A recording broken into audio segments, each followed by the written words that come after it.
In diesem Video werden wir einen Expert Advisor erstellen, der den doppelten exponentiellen gleitenden Durchschnitt, Double Exponential Moving Average, DMA, nutzt, um Handelsentscheidungen auf der Grundlage von Kursbewegungen zu treffen. Sehen wir uns an, wie wir das machen können. Zunächst starten wir Meta-Editor, indem wir auf ein kleines Symbol klicken oder F4 drücken.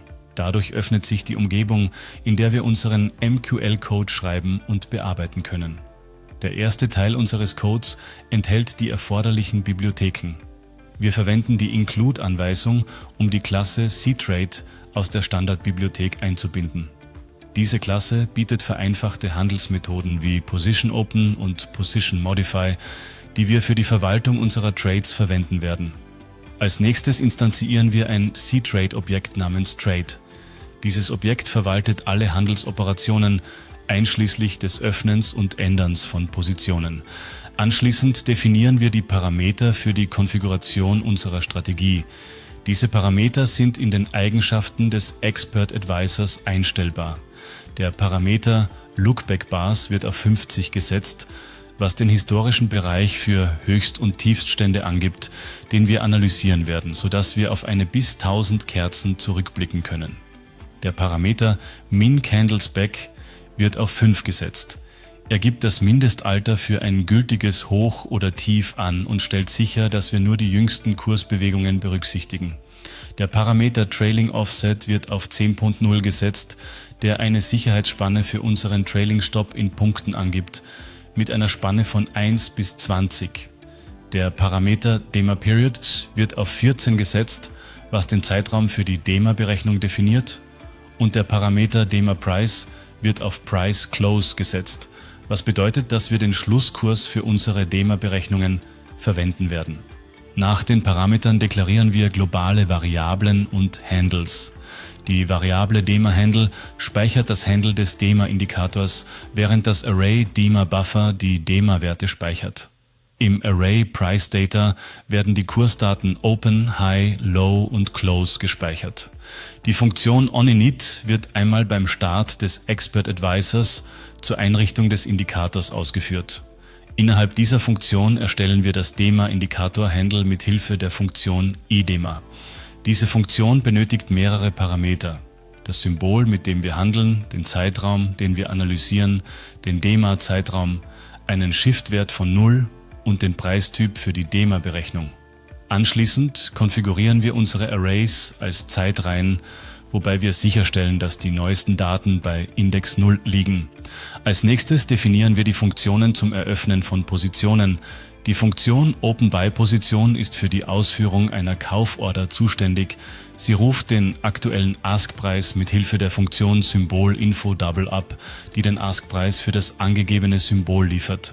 Anschließend rufen wir die Methode Position Open aus dem Trade-Objekt auf, um den Kaufauftrag auszuführen. Zu den Parametern dieser Methode gehören das Symbol, der Auftragstyp, der auf eine Long-Position hinweist, das Volumen, das auf 0,10 gesetzt ist, was bedeutet, dass wir 10 Mikrolots kaufen, der Einstiegskurs zum aktuellen Ask-Preis und sowohl der anfängliche Stop-Loss als auch der Take-Profit auf 0 gesetzt sind, was bedeutet, dass sie deaktiviert sind.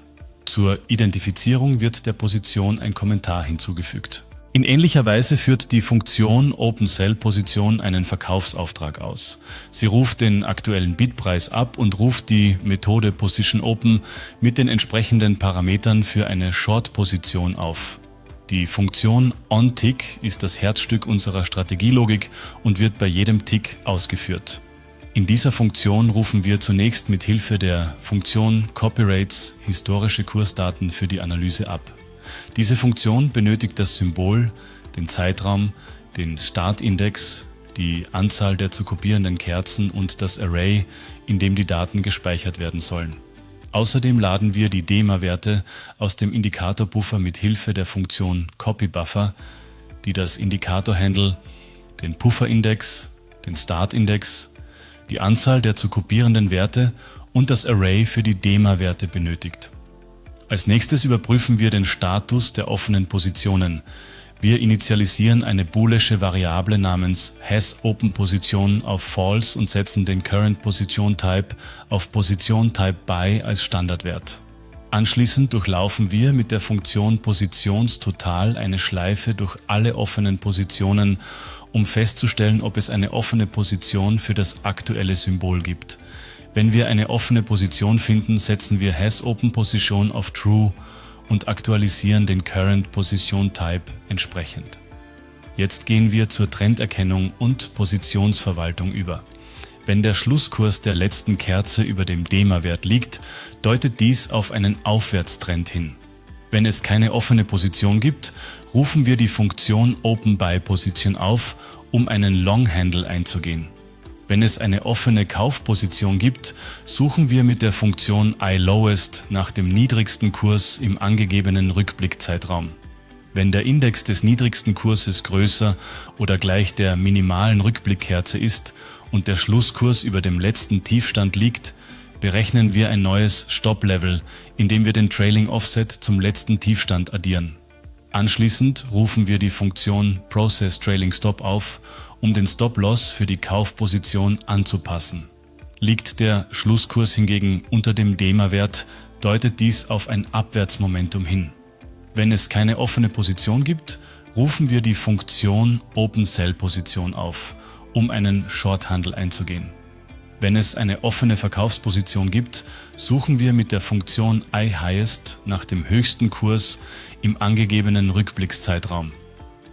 Wenn der Index des höchsten Kurses größer oder gleich der minimalen Rückblickkerze ist und der Schlusskurs unter dem letzten Hoch liegt, berechnen wir ein neues Stop-Level, indem wir den Trailing-Versatz vom letzten Hoch abziehen und rufen die Funktion ProcessTrailingStop auf, um den Stop-Loss für die Verkaufsposition anzupassen. Die Funktion ProcessTrailingStop ist für die Verwaltung des Trailing Stops sowohl für Kauf- als auch für Verkaufspositionen zuständig. Sie durchläuft alle offenen Positionen und prüft, ob der Positionstyp mit dem angegebenen Typ übereinstimmt. Wenn dies der Fall ist, rufen wir das aktuelle Stop-Loss-Niveau ab. Bei Kaufpositionen aktualisieren wir den Stop-Loss, wenn das neue Stop-Level höher ist als der aktuelle Stop-Loss oder wenn der aktuelle Stop-Loss nicht gesetzt ist. Bei Verkaufspositionen aktualisieren wir den Stop-Loss, wenn das neue Stop-Level niedriger ist als der aktuelle Stop-Loss oder wenn der aktuelle Stop-Loss nicht gesetzt ist. Schließlich drücken wir F7, um den Code zu kompilieren. Wenn Ihnen das zu schnell ging oder Sie nicht verstehen, was der ganze Code bewirkt, sollten Sie sich den Premium-Kurs auf unserer Website ansehen oder zuerst eines der Grundlagenvideos. Sobald wir den Code erfolgreich kompiliert haben, kehren wir zu MetaTrader zurück, indem wir F4 drücken oder auf das Symbol klicken. In MetaTrader drücken wir STRG und R, um den Strategietester zu starten. Wir wählen den Expert Advisor, den wir gerade erstellt haben, aktivieren den visuellen Modus und starten einen Strategietest. Wir sollten den Expert Advisor auf dem Chart sehen. Wenn Sie bereits Premium-Kurs-Mitglied sind und eine Idee für ein Video wie dieses haben, können Sie uns eine E-Mail mit Ihrem Vorschlag schicken. Zusammenfassend haben wir gelernt, wie man einen Expert Advisor programmiert, der den DEMA-Indikator nutzt, um Handelsentscheidungen auf der Grundlage von Kursbewegungen zu treffen. Wir haben mehrere Funktionen implementiert, um Trades und Trailing Stops mit ein paar Zeilen MQL-Code effektiv zu verwalten. Vielen Dank, dass Sie sich das Video angesehen haben und wir sehen uns im nächsten Video wieder.